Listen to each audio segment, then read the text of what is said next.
c'est qu'hier, Vladimir Poutine était à Pékin. Et on a vu une image absolument incroyable qu'on a un peu découvert après, dans le grand tumulte de cette grande visite officielle, alors avec un décorum incroyable. On vous a montré les images, alors c'était la chevauchée des Valkyries. Hein. Poutine cowboy. Moscou, Xi Jinping, on a montré des images de la télévision chinoise, c'était très pompier. Alors là, ça y est. Hein. Mais il y a une image qu'on a découvert un peu après, quand on a scruté dans le détail avec Émilie ces séquences. Regardez-la, vous allez voir. D'ailleurs, Poutine, voilà, vous voyez, Poutine, là, qui rentre dans cet immense congrès consacré aux routes de la soie. Tel un cow-boy. Tel un cow-boy. Et regardez Poutine, derrière lui, il y a quelques Russes, et vous allez voir des officiers, une délégation. Regardez ça, la mallette nucléaire, 2 officiers russes, au vu et au su de tout le monde, qui se promènent devant la délégation dans ce qu'il y a de plus... Ce qu'il y a de plus bling-bling, là, il y a la télévision du monde entier. Eh bien, il est suivi par ces 2 officiers pour que le monde entier voit bien que ces 2 officiers ont les mallettes avec le bouton nucléaire. Le message est passé. Monsieur Poutine, on a vu, on a compris, voilà. Et c'est quand même fascinant. Puisque depuis Giscard, tous les chefs d'État français, quand ils se promènent, ont toujours un attaché militaire qui a la mallette, mais en général, c'est pas bonjour, regardez, on a la mallette.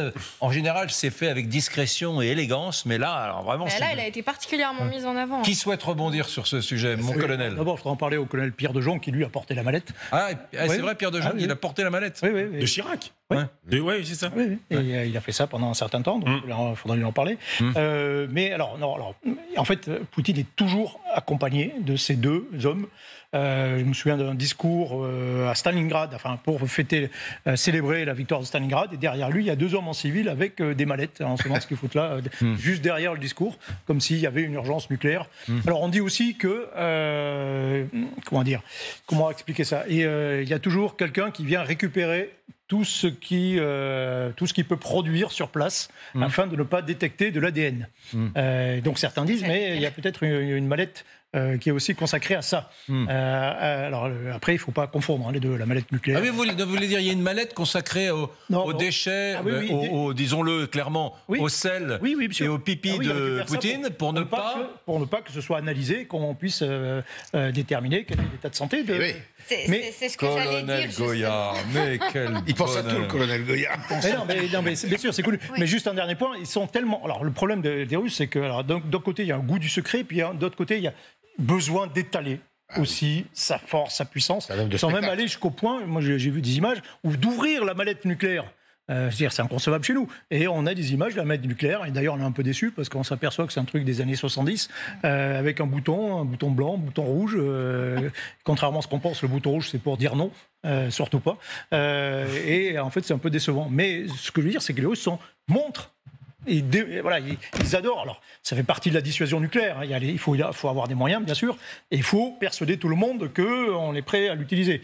C'est ça, la dissuasion. C'est le mélange des 2. Et les Russes abusent, enfin, Poutine en particulier, use et abuse de cette rhétorique et de tous les moyens. Donc oui, c'est l'utilisation de la mallette comme instrument d'intimidation.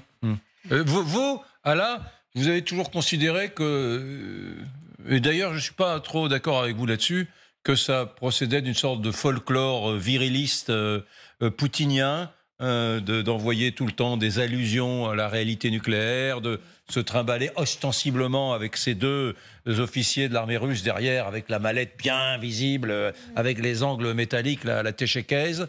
Vous, ça vous fait plutôt sourire. Moi non, hein, mais... Vous savez, déjà ça, c'est la seule chose qui leur reste. Au moins, verbalement, pour faire peur, ils n'ont que ça. Et le colonel Goya vient de dire, quand on ouvre la mallette, on est déçu parce qu'il y a les vieux boutons juste pour tout rouiller, qui ne sont plus liés à rien du tout, comme leur arsenal nucléaire. Mais bon, on ne va pas aller prendre le risque pour voir si ça marche ou pas jusqu'à l'action.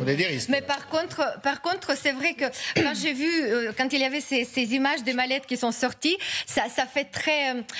ça provoque provoqué une hilarité totale en Russie, parce que justement, en Russie et tout l'espace russophone, sur tous les forums, les gens ont gloussé comme c'est pas possible. Là, quand ils ont vu ça, ces images.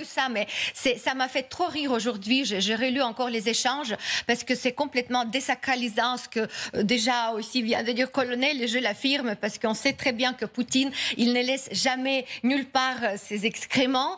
Tout est amené et récupéré avec lui en Russie, justement pour protéger le secret de sa santé, pour ne pas que les ennemis sachent quels sont les traitements et qu'est-ce qu'il y a dans ces selles. Donc, et là, finalement, les Russes, ils ont rigolé en disant que mais Poutine, il a tellement peur de parler, il était tellement stressé pour parler avec Xi qu'il a amené 2 mallettes parce qu'une, ça va pas suffire pour tous ses besoins, etc. Non, c'était vraiment rigolo. Non, mais attends, mais il y a une chose que je comprends pas. Quels Russes se sont moqués de Poutine? Mais beaucoup des Russes, vous savez. Des Russes en Russie? Oui, bien sûr. Oui. Attendez. Sur les forums Telegram? Non, mais c'est intéressant. Il y a donc en ce moment... Non, mais vous ne dites pas les choses. Il y a donc en ce moment des forums avec des Russes qui vivent en Russie et qui anonymement se foutent de la gueule de Poutine. Oui, le vieux de bon cœur. Pépé, non, on l'appelle pas Pépé? Non, Pépé c'est gentil. Pépé c'est gentil, d'accord. C'est comment? C'est papy, quoi. C'est un grand-père. Mais c'est vraiment, il y a des mots, on n'appelle pas Poutine par son nom, on lui donne des surnoms très désagréables. Et tout l'espace russophone était vraiment très rigolant de tout ça, parce que bien sûr on sait que c'est quelque part... vous savez comment on est, on va vous passer le micro dans un instant.